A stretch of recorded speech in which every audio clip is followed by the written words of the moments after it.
Good afternoon, folks. Thanks so much for being with us here this afternoon. My name is Karen Goodenough. I'm Executive Director of NASW Minnesota Chapter and thrilled to have a bunch of social workers joining us here today for our legislative session recap.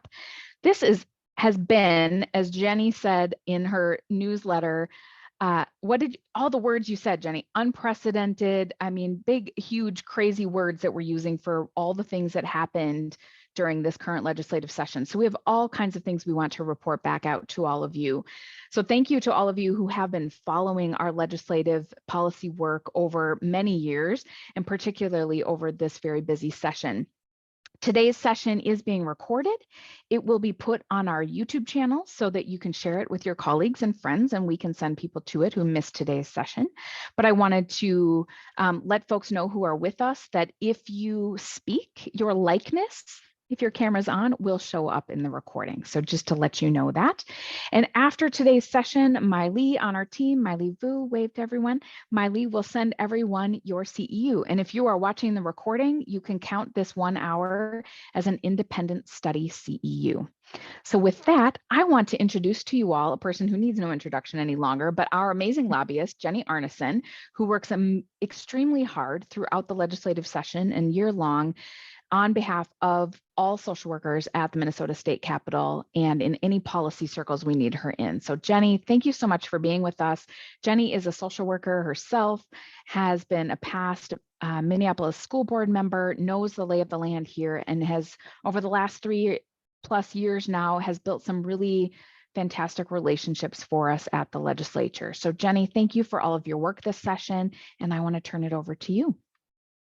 Thank you so much, and welcome everybody. I'm really excited. We've got Dr. KG here, we've got Miley, we've got Bobby. So the full NASW team is here in one place, which I think might be the first time this session. So we're really excited that everyone's all here joining us. And thank you all for being here. This is always exciting, right? Like the end of the session, and so much more exciting this year than the end of last session, where I think I just, I was looking at my slides from last year. I'm like, wow, we pulled out some accomplishments last year, but they were hard to find. There was not a lot that got done that session, but this is, I would say, the polar opposite of last session. There's a lot to talk about here today.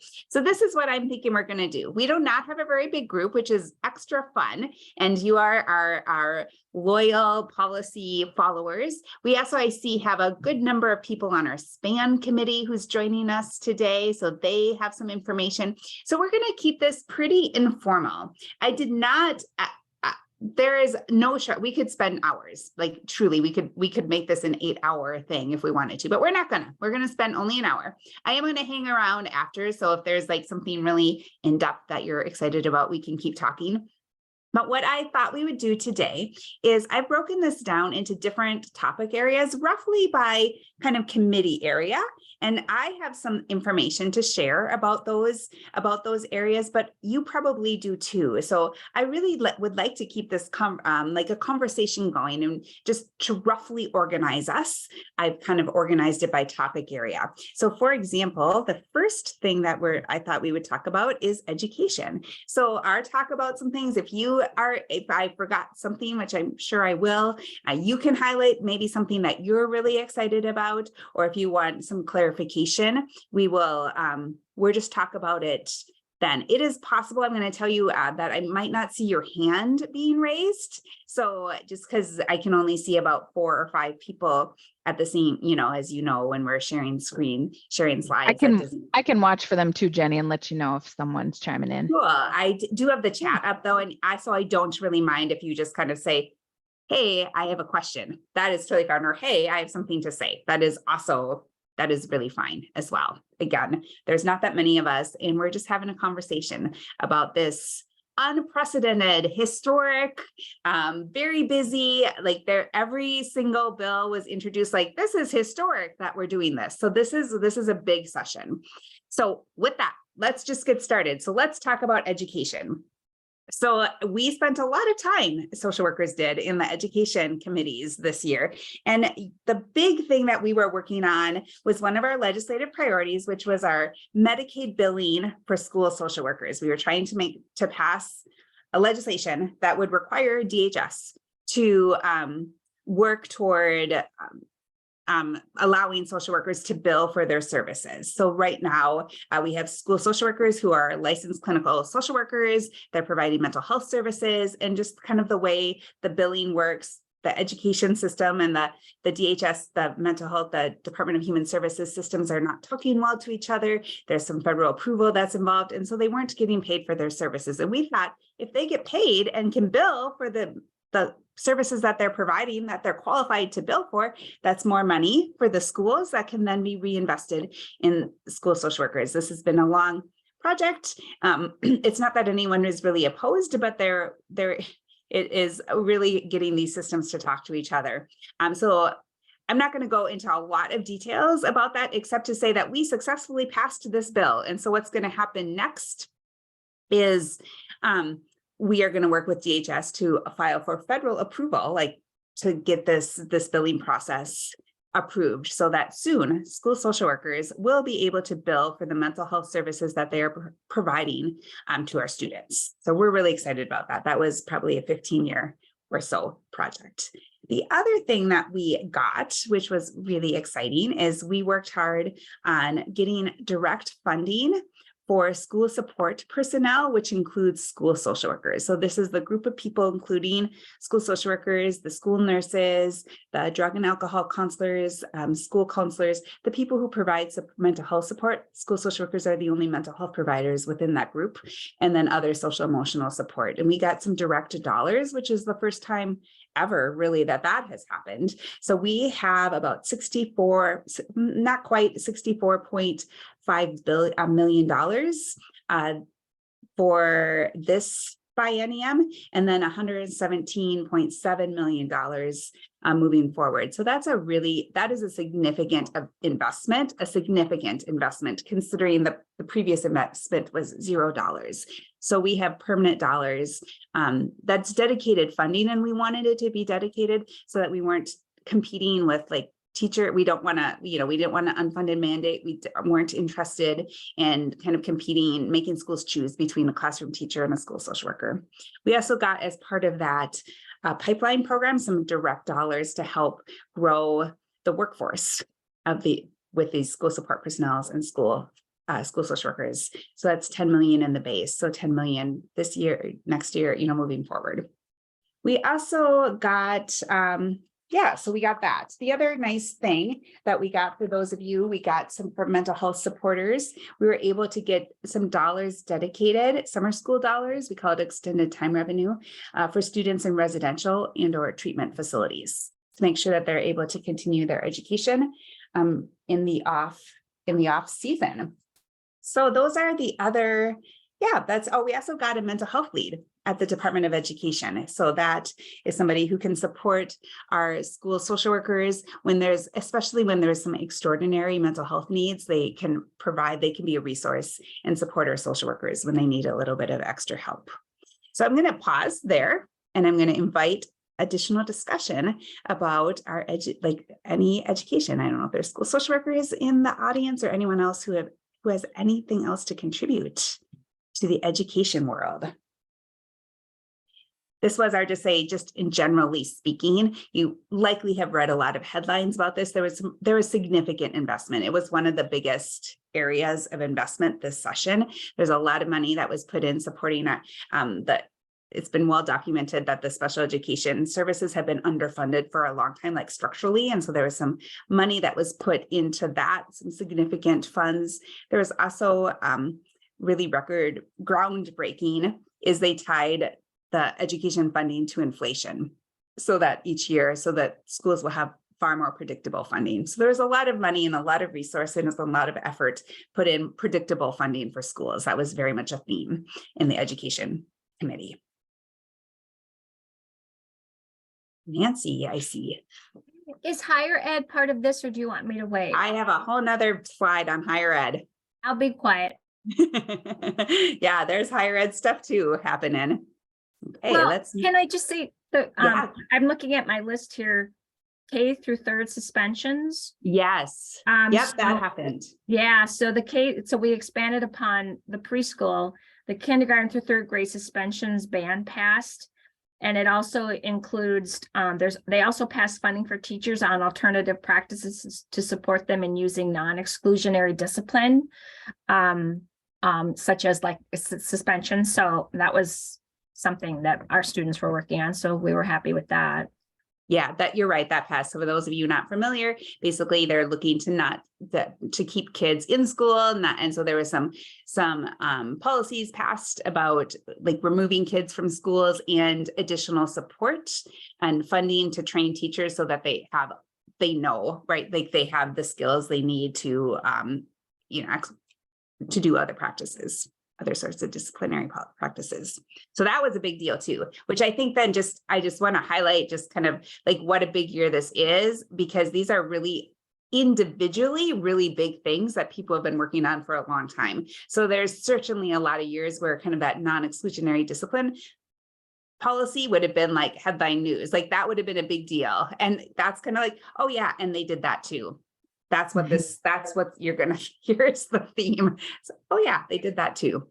They also passed free school meals. Yeah, they did that too. They passed free school meals. Yeah, universal breakfast and lunch, universally free for all school children in Minnesota. Yeah, they did that actually really early in the session too. So yeah, so much. All right, well, let's talk about HHS a little bit, Health and Human Services. So this is truly a really big area. So I'm going to just say right now that they did include jurisdictions is always really interesting. So they have support, emergency shelter support in this bill, but we're going to come back to that when we talk about housing, just because there's just more. But if you are the kind of person who likes to like look up the words, you would actually find anything related to homelessness or emergency housing in this Health and Human Service bill, or they actually call it the health bill. So odd, but that's where it is. All right, so some of the different things, just some highlights just in this bill is a rather big deal is they extended MA coverage to undocumented Minnesotans. So now if you're documented or undocumented, you're eligible for MA. So we got that. There is also a rate increase for mental health services, a 3% rate increase. So if you're a clinical social worker, you should see a rate increase. I will say that we worked with that we're part of the Mental Health Legislative Network, which is a group of advocates working specifically on mental health advocacy, and we're part of that group. And so there was a whole host of things we were working on together, including that school support personnel bill. They were really working hard on this rate increase. So I know that they are disappointed. I know that they had hoped for an 8% increase, but 3% is also something that, there just hasn't been a rate increase for a long time. So I think we should be totally fine with it's great. It's great that we have a 3% increase. We got some additional funding and additional support for our workforce, and that shows up in this area. So we got an additional funding for our cultural and ethnic minority infrastructure grants. So that was a total of $12 million over the next 2 years. We also got additional funding for our mental health provider supervision grants, we got $6.4 million. So we got over $18 million over the next 2 years in grant support to diversify and support our profession, particularly for those increasing providers, increasing very culturally and ethnic specific providers, and providing additional support for supervisors so that we can diversify our profession and support people coming into the social work profession. So we got that. We also got a nice thing at Minnesota State in Mankato. They got one-time dollars to create a behavioral health center. And it's certainly nice to expand mental health treatment in that part of the state. But for us, from a workforce perspective, it also will provide a practicum site for social workers right on campus. And those of you can recall, like not everyone has a car, right? Like sometimes we always need people who can walk to their practicum site. And so that will be a very accessible opportunity for higher education as well. Those of you in clinical practice as well. There is now medical assistance will now cover tobacco and nicotine cessations, ending services. So addiction services for tobacco is now covered in medical assistance. Those of you who attended our advocacy week might remember we were talking about the 988 Suicide and Crisis Lifeline that was funded. There was a bit of drama, but that was created, and so the program was funded, one-time funds to kind of keep it going, and then they did establish the fee program. So those of you who attended might remember that the goal was to have a small telethon, like a fee onto your telephone services, about like 12 cents or something like that, and a month. And that is so that there can be permanent funding, so this program can be sustainable. The drama was, for some very odd reason, in the 11th hour, the House like removed that. So they were like moving forward with a plan to basically not have a sustainable funding program. So we felt worried for a little bit, but we figured it out, and it all worked out. Oh, good news, Nancy. Yeah, that model could be really great. Yeah, and it is really an efficient model, the Minnesota State model. Like, we know that and that was kind of their sales pitch as well. Like, this is an efficient model because you can expand mental health capacity when you're working with students. Like, you don't need as many like fully trained professionals. It's a great practice site for students. It serves the community. And I think in Greater Minnesota, they really felt strongly about providing a space in which people can start their practice, like learn, and that because they're more likely to stay in the community in which they are starting their practice. And that is, and Greater Minnesota is wanting people to stay in their community, especially if people were local to begin with, giving them opportunities. So they hopefully that model will stick, and they'll start doing that in other university spaces as well. Let's see what else is happening. Oh, this was an MHLN priority. We're able to expand childcare assistance for people on MPIP who need mental health treatment. So they can use childcare assistance in order to go to appointments and other sorts of support that they need for their own mental health. So childcare assistance that's now an eligible use for childcare assistance. They also they're tying the reimbursement rate for adult day treatment to inflation. So there's some permanent rate increases. And they also, those of you might have been following for our advocacy week, you might remember foster advocates came and talked about the SSI and wanting to keep benefits. Like right now, those benefits are going to the counties, and the people themselves, the young people themselves, are not able to access that. And that's been a dilemma. And the counties were not in favor of that because, of course, they're using those resources. So where they landed on that is they're studying the issue, which is their usual way of kind of when they need to work out a compromise. So they're going to study the issue, and they're directed to bring back a solution in like in the 2025, the next time they have funding, their next funding year. So they're going to be talking about that over the next couple of years and developing a plan. And they've been kind of ordered to come up with a plan so that a better solution. So they're kind of addressing the issue, but still talking about it. I'm wondering what else. This is almost 1,000-page bill. So there are other things in this bill. I'm just wondering if those are the highlights, but that I know, but maybe other people want to talk about or have a question because they're thinking about maybe something that would fall in this kind of health and human service area.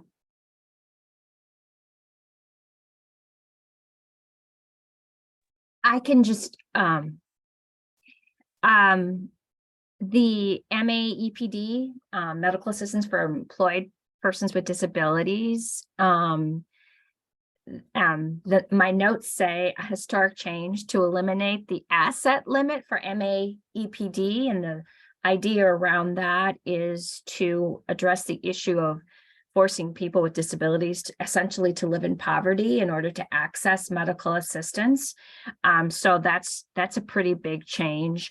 And there was just another change, the two relating to the notice for people to make sure that they are aware that you can maintain your medical assistance benefits while being employed. And so there's some other stuff that didn't happen that they're going to work on in the next session, which is there was an effort to address the premium costs associated with that and some of the ongoing renewal that people are forced to go through and I'm not sure if it's on an annual basis or whatnot, but anyway, but the asset limit is a big win for people who have disabilities and want to work and need medical assistance.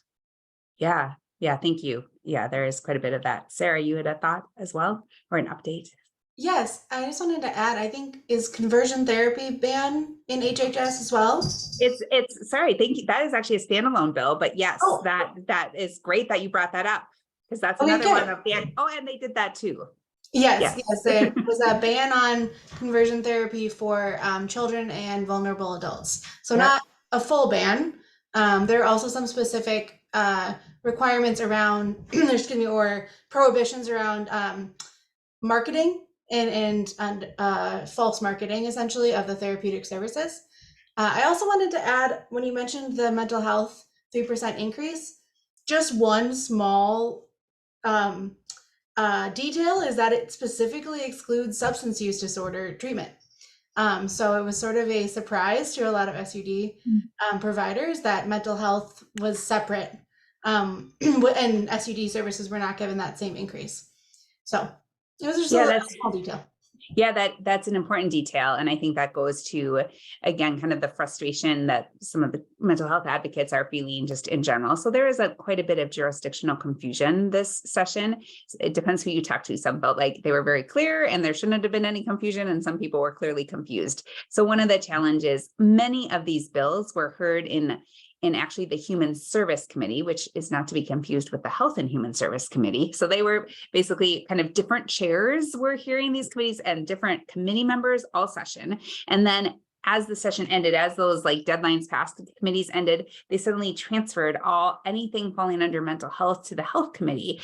And so that's okay, except really it's up to these chairs and these conference committee members to decide what they're going to include. These things were all kind of laid over for possible inclusion, which is really a small group of people deciding what's included and what's not. And it wasn't people who had necessarily been in the room when we were, as these were being discussed. So it did make for kind of a little bit of scrambling, and I think some things got kind of lost. Also, this is just all the things that they put in the Health Committee is just such a huge range. And so even though there's lots of resources, and we talked about this at those of you who are at our beginning kickoff, is there is not unlimited resources, and much of the resources, we talk about this huge surplus, but really only half or so, or less than half, is available for ongoing costs, for structural costs. So they had more one-time money than they did ongoing cost. I should mention that this rate increase, it's actually called a bridge rate increase, because there's a long-term study being done on what the rate should be. And what we were proposing and what passed was really a bridge until that study is complete and more permanent rates are put in place. So it is a bridge.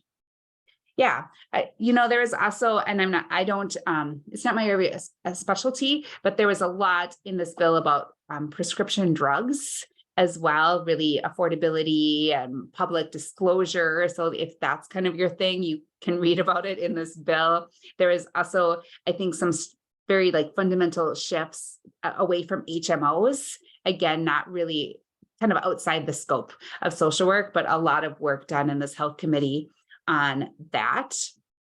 And there is also, became a controversial bill in that it proposed some permanent, basically they made permanent that MA will cover abortion services, medically necessary abortion services. So removed some previous restrictions on medical assistance coverage of abortion. It also it specified that it covers mammograms and ongoing, multiple mammograms as well. So some female health issues were expanded for medical assistance, and that became quickly very controversial, or it became not partisan. It became a very partisan bill in those in those issues. There's also some things on long COVID.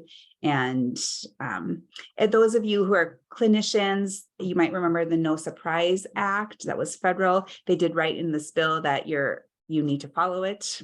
So it's requiring Minnesotans and Minnesota providers to follow the No Surprise Act and the expectations about that. And there's a variety of things here about kind of a healthy start for healthy start babies and investments on that. There's some reforms to the MFIP system, the income reform. It was a pretty big deal. So instead of analyzing the income every month and requiring a lot of documentation every month, they're moving to a 6-month system and then an estimate in between. So far less burden on clients and really providers as well. So there's a lot of that in there as well, and some investment in the Indian Child Welfare Act and other sorts of equity provisions as well. And then some investments in technology, in the child welfare system technology, and some sorts of other just computers for these departments. Yeah, okay. Oh, and then David, yeah, there are a lot of new grant programs. Yes, and on housing, we'll come back to the emergency shelters stuff. There's a whole bunch of emergency shelters support as well. Just in general, there's a whole lot of new grants that are available in all of these bills. So lots and lots of new grants. All right. Jenny, I know you're going to probably say this later, but just as people are thinking about all those new grants and things, as you feel the effects of any of these bills, any new money coming through the state, and you feel them in your practice, would you please send a note to one of us at NASW and let us know what that feels like in your programs, if there's been some, positive changes in your ability to serve people, in expanded programs, all sorts of things, but those kinds of stories will be valuable as we move forward. And some of these things, may not be permanent. They may be things we have to keep fighting for and whatnot. So it's helpful for us to hear as things shake out along the way, how it affects your practice. Yeah. And a lot of these things, they're not permanent. They might be for 2 years, but we'll be here in another budget year. Again, talking about, for sure, for example, the supervision grant programs, some of the workforce issues for sure. So family and medical leave, that passed. That was a standalone bill that there was a whole conference committee on it. And I believe they landed on a maximum of 20 weeks of paid leave. There's also, there is a delay. It will not begin until January 2026, which was for sure compromise. And this will be a new tax on employees, and the employers will fund. So, as I generally understand it, half is going to be paid by the employee and half will be paid by the employer, is my general understanding. And they invested $648.3 million into seeding the account. So it's kind of its own kind of insurance plan now. It will be in its kind of its own separate fund that will continue to fund it. Worth noting, in the jobs omnibus bill, they passed paid, safe, and sick time. So all employees will have sick time, and all employees will have access to family and medical leave. And that 20 weeks, that is really it's designed. So if you have multiple concurring problems, like concurring medical issues, maybe you have a baby and then you also get sick, it's not necessarily meant 20 weeks for one medical incident, but there's flexibility built in for multiple issues. Human service bill. All right. So the human service bill is, again, not to be confused with the health bill, the Health and Human Service Committee. They, again, just call things different things. And there was, again, a lot of jurisdictional confusion with that. And so where they ended up, we actually ended up with not a lot of priorities in this section, because what this committee in the end ended up talking about the most, or being kind of in charge of, were rates for long-term facilities.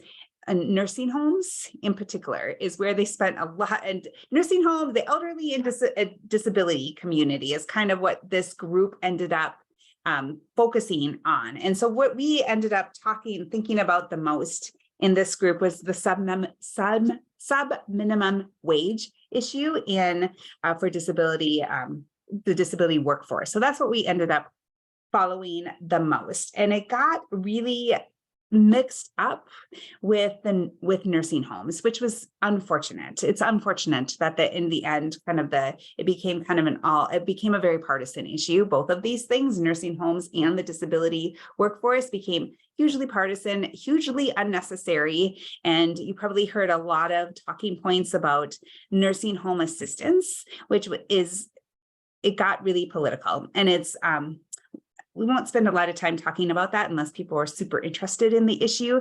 But really what it comes down to is there's a number of, in Greater Minnesota in particular, a number of smaller nursing homes, critical care units specifically. And over the years, we probably all know that there's been a wider range of services, support services, medical support services as people age. So people are more interested in aging at home. There's more support for people to age at home. There are assisted living communities. There's a whole range, there's a continuum of options and that did not used to exist. And yet there's these critical care units that have been there for a long time, and their population is declining. So people interested in living in those long-term facilities is decreasing, which is putting pressure on their ability to make revenue, right? To make ends meet.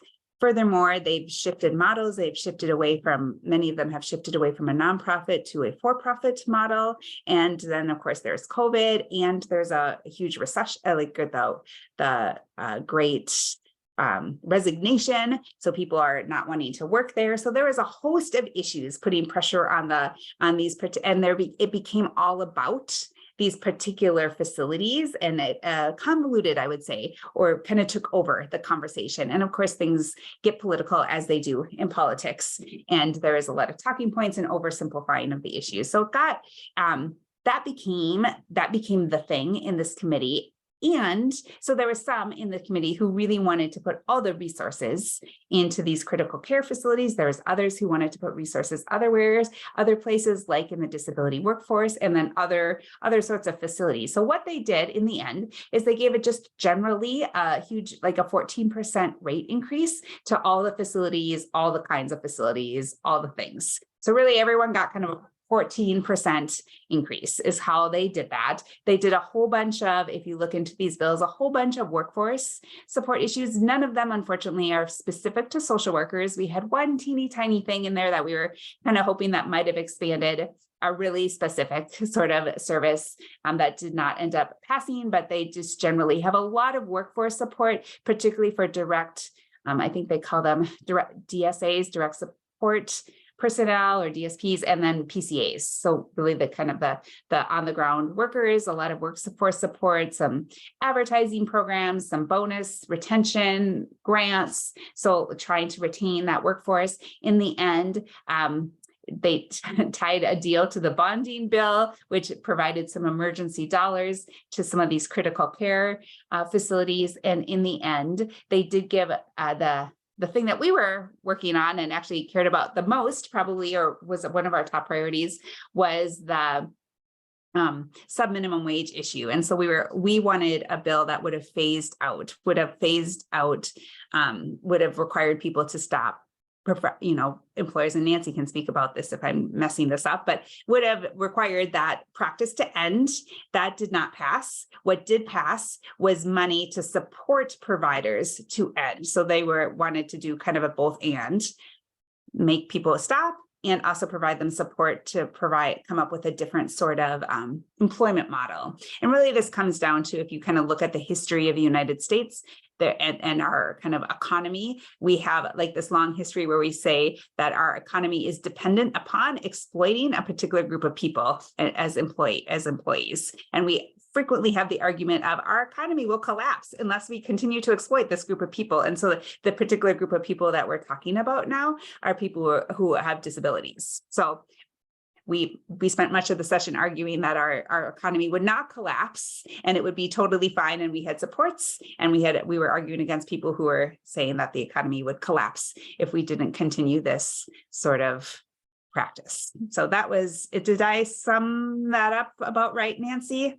Yeah, I think you did a good job around that. So yeah, it was sort of a real compromise, but and there was really there's a couple powerful senators that really were the stumbling block. One in particular, a Democrat senator, that was just really a stumbling block to making that happen. So, but the push will continue. So, and I put in there if anybody really wants to read a really interesting read about this. But it's a pretty accessible read.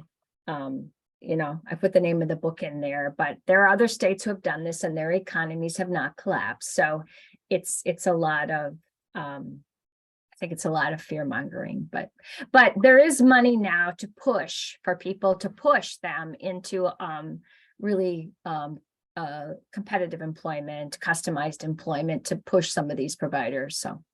Right. It really provides some subsidy to providers as they transition away from paying people nothing, and provide some support for them to kind of come up with other sorts of business models as they make the transition to treating their employees paying minimum wage for everybody.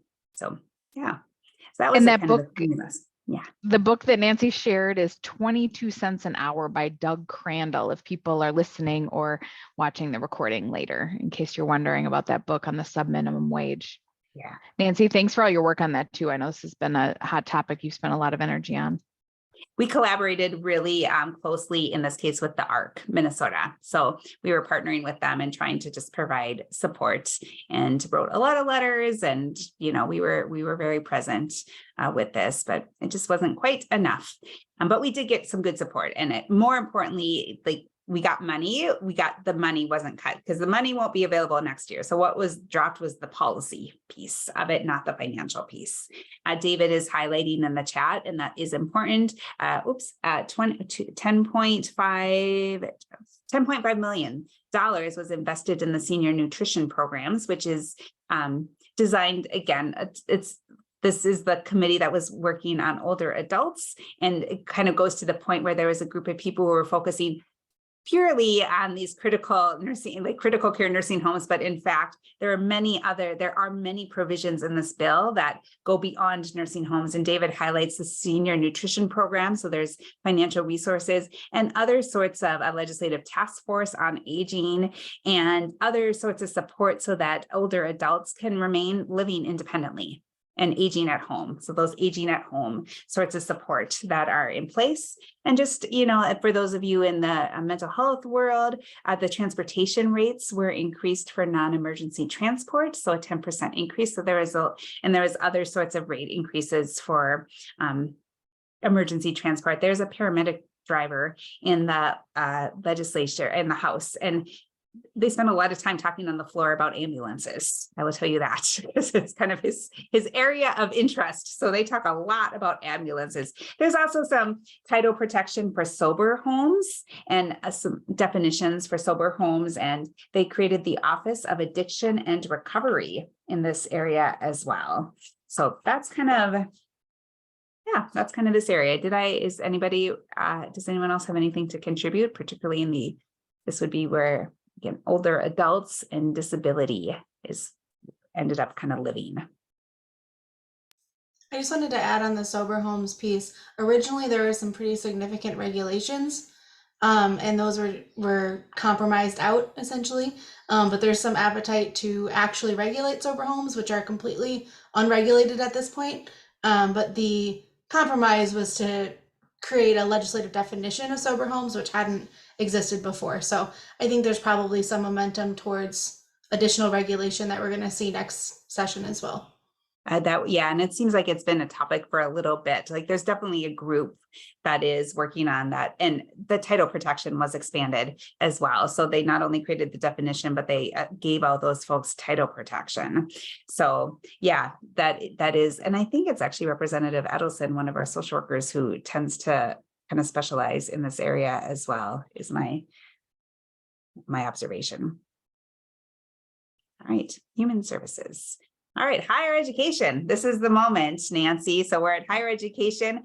So this has been a discussion. We've certainly talked a lot about this at our advocacy week because the committees themselves were doing a lot of PR and their own sorts of press conferences and own rallies about free education. And there was a lot of discussion this session about free education.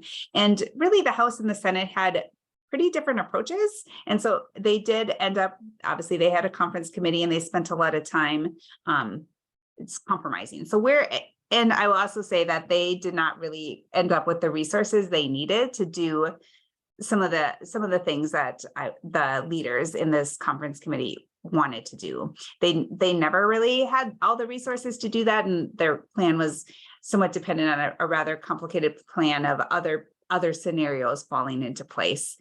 So they got the resources they got, and where they decided to go for was education for all, as opposed to the House for a while was thinking a little bit about kind of giving like tuition freezes. There was some talk about that. There was talk about like direct dollars to universities, but what they ended up putting the resources in is saying that there will be, starting not this fall, but the coming fall, free education for Minnesotans who earn less than $80,000 a year. They were originally talking about $120,000 income limit, and they just do not have the resources for that. So they landed at $80,000 a year. I've read the bill. I feel a little confused about all the details, including I can't entirely tell it, like if this is permanent or if they have like the long-term funding for that. So I don't know if others have insight on this, but the pitch is 80,000, income less than 80,000. Free education at Minnesota public universities and colleges.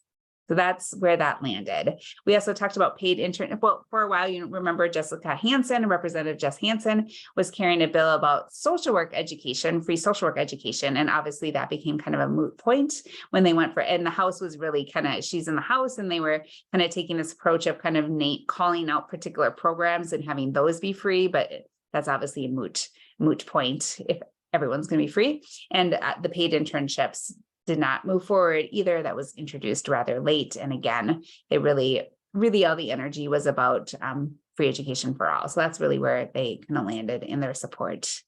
Nancy, did you have some other higher ed update, or did I catch that? Yeah, well, I just have that there was a bill for funding for inclusive higher education. Yeah, that passed. For students, for people with intellectual disability. Yeah. And so that did get passed. And so it'll, and they expanded it. It was supposed to be originally just for public schools, but it can be used for private.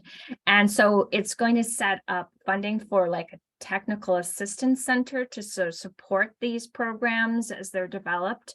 And then some seed money for public and private schools to establish fully inclusive programs. So, and that the other thing is that what Jenny was talking about, the North Star Promise, which is that 80 to pay tuition, that will also, students with intellectual disabilities who are in an inclusive higher education program will also have access to those dollars as well. So, so that was a big win for people advocating for fully inclusive. And Minnesota has no inclusive, and right now people are going to other states if they want to go to college. Yeah, thank you, Nancy. That certainly was a big deal. And I know the ARC was working on that and others were working on that. So that was a really big win and a really important investment. And Nancy points out in the chat that, the funding, the North Star Promise is intended to be used after other financial aid is applied. So it's kind of a last dollar sort of a thing. And they have 1 year to work out all the details. So I think I'm not imagining that the details are rather vague right now. They have a concept and an idea. So we're seeing exactly I don't know how to apply for this program quite yet. So higher ed, and so many of these things, it's really a small issue that ends up being like the topic. There was a lot of filibustering happening this session as well. And so it's one of the the things that they spent a lot of time talking about in this particular bill is a very small issue. And so you might have heard about it, and that's PSEO, which is the program that's designed for high school students to be able to access college education in high school. It's a way to make college more affordable. So there became a huge debate about PSEO, and the debate was really about whether students should be required to sign statements of faith if they're taking PSEO classes at religiously affiliated schools. And there's really only like 2 schools in the state that have these statements of faith. And so the Democrats did in fact pass something that said that you can't, if you accept PSEO dollars, you cannot make students sign this. And the Republicans spent a great deal of time arguing that they would for sure go to court and win. And in fact, I believe the next day, a court, they're being sued. So we'll see. It's going to be settled out in court. But that is what they spent a lot of time actually talking about when you talk about this bill. And so that might have made some headlines. Public safety. All right. So cannabis is part of that. And I have that on the next slide. So we'll talk about cannabis in a minute, but some different things in public safety. And so that's Representative Cedric Frazier, one of our policymakers of the year. We talked about at Advocacy Week at that point. It was, I think they actually had already passed it, expanding voting rights for felons. So that happened earlier in the session. So those on parole can restore their vote and come back to vote. So that's a big deal. There is universal background checks passed, and some gun control laws. So universal background checks, and then extreme risk protection orders were passed, and otherwise known as red flag laws. So you can now file a petition if you have someone the loved one you feel like is in danger of harming themselves or others. You can petition the court to confiscate their firearms.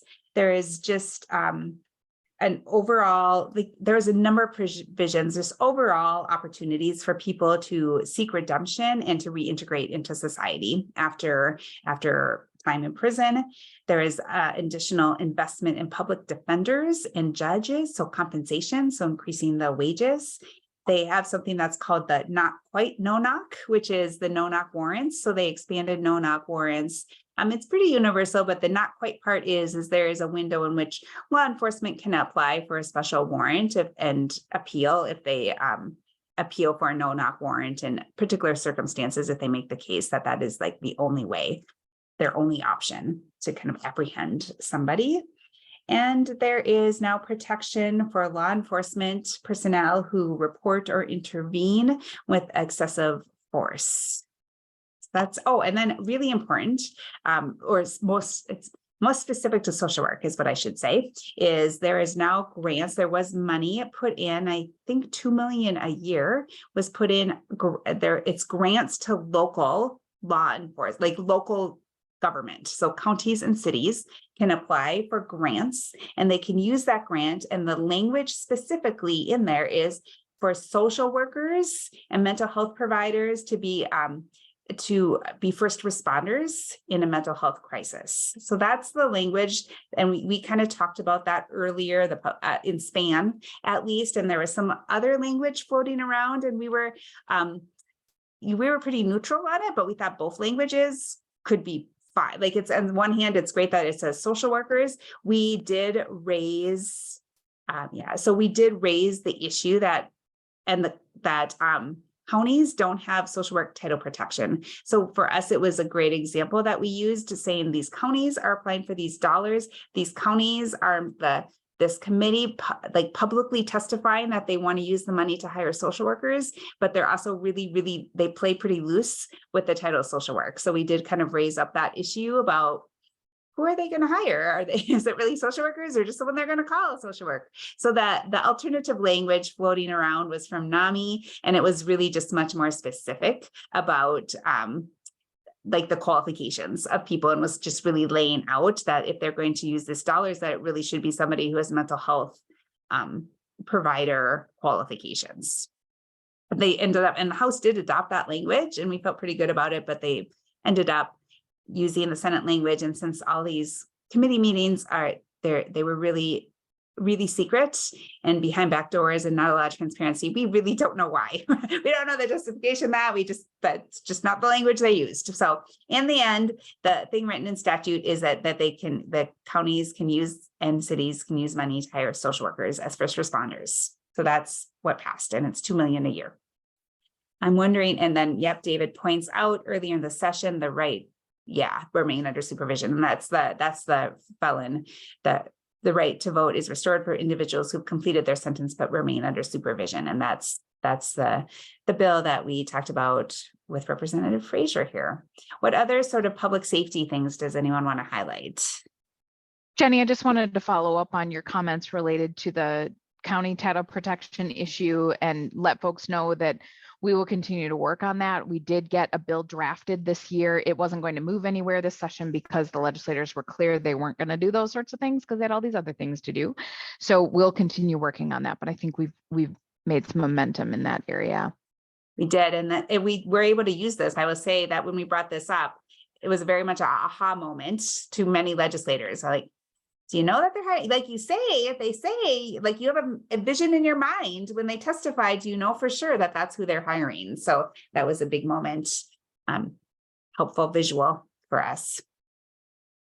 Yeah, and there was also quite a bit of money in juvenile justice as well, just juvenile prevention, youth investment, quite a bit. So there's a lot of prevention stuff in this bill, a lot of resources. Cannabis passed. This is one vote on cannabis. That's really all I have to say about that. Cannabis passed. If there's others who followed that more carefully, if you want to add anything on that,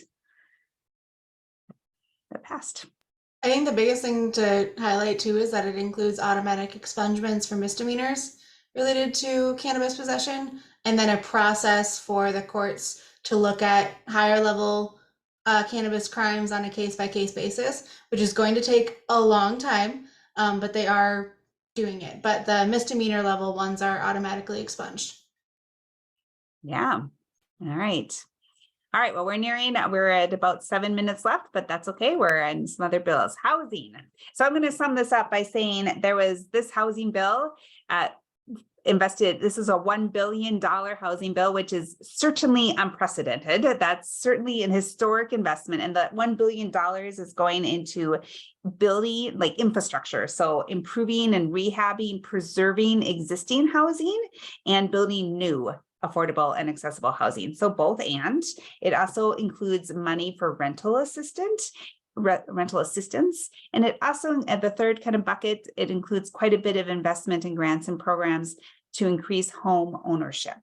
So kind of the rental, so those are kind of the areas. And then I promised that we would go back, even though it's not in this bill, it's in the Health and Human Service bill. That's where they put the shelter dollars. So some of the shelter dollars, there was the home, let's see, let me think here, back to my notes.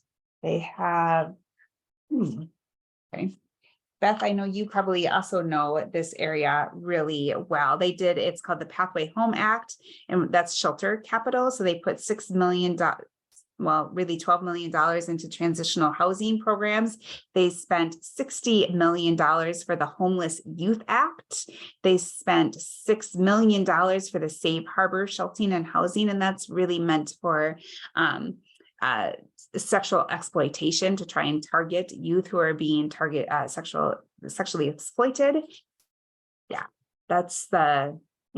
I capture the main buckets? I think Beth was on the call earlier, or anyone else who's following housing. The point is, there was a lot of money, and it was put into shelters, it was put into infrastructure, it was put into helping people gain home ownership, and there was a lot of money, unprecedented amount of money put into housing, the wide continuum.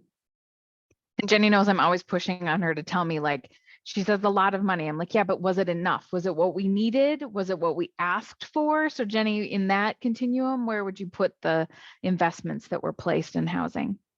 What I would say is housing people will tell you it is never enough. And housing people have never seen, this is $1 billion plus another, it's like $1.5 billion, right? So it's just, like, I cannot, when I don't know how they're like unprecedented, like is all I can tell You've you. got some significant Beyond investment. your wildest dreams is, I would say, what housing people would say. Nothing they would even imagine was possible 1 year ago. Like not even, right? Like it's just, it's a lot of resources, just so many resources. Yeah. So other public safety highlights. Yes, they established an Office of Missing and Murdered Black Women and Girls. Yep. And then the Office of Restorative Practices. Yeah. Within the Department of Public Safety, and a prohibition for police officers joining and supporting a hate and extremist group, which you might remember that last one, the hate that became weirdly controversial last year. That was like the thing that broke down the public safety negotiations, was this discussion of like this ban on police officers joining extremist and hating groups. And I forgot to mention also with the Health and Human Services, they've established several new departments. So they established this restorative practices. They also established a completely new Department of Children and Families as well. So they're breaking that off from Health and Human Services. And now there's a new Department of Children and Families. Juvenile Justice is falling within that, early childhood education from the Education Department. And then really everything related to child welfare from DHS is kind of moving into that department. So that's a thing that they're doing as well. Commerce. I'm highlighting this, even though it's kind of a weird little committee that you might not, it's not weird, but it's a specific committee that generally social workers don't spend a lot of time in, but there's a couple of things that are an interest because it deals with insurance companies. So if you are a couple of different things passed here. So now the rule says a life insurance policy or certificate may restrict liability for a death benefit in the event the insured dies as a result of suicide within 1 year from the date of issue. So previously it was 2 years. So what that means is if you buy a life insurance policy and you die by suicide, if it's been more than a year, your loved ones or your benefactors or beneficiaries can claim the life insurance. So now just 1 year instead, they reduced the amount of time if you die by suicide. There's also MHLN was a very difficult and emotional bill as well, and not a lot of sensitivity as I understand it. And MHLN also spent some time talking about like the terminology and how we talk about death by suicide. We also expanded network advocacy laws. So that means that that's the law that's requiring, basically saying like insurance companies, you have to have an adequate number of providers available to the people who buy your insurance. So you can't say, yes, you can go get coverage for this medical condition, but hey, there's only one provider and that person's full. So you don't really actually get coverage. So there's continues to be strengthening of network advocacy laws, particularly as it relates to mental health treatment. And so now they're working on to include psychiatric residential treatment facilities. So there has to, like, providers must have adequate coverage for that. It also a big deal for clinicians in the world. It is we now are requiring health plan companies to contract with any willing mental health provider that meets the criteria. So when you go back to adequacy, right? Like, so they're saying, really, if you're a clinician, if the clinicians are saying, I will cover, like, I will take your insurance, then insurance companies actually must contract with them so that they have enough people. And it also allows them to expand or to waive certain criteria so that it can serve underrepresented communities. They also talk about new offices have established the Mental Health Parity and Substance Abuse Accountability Office as well. So parity is always a big thing for us.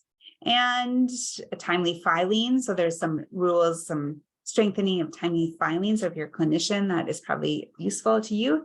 And I know Nancy's following the payday lending falls under commerce. And so that's really the predatory loans that people get on their payday. And then there's really high interest, and it preys on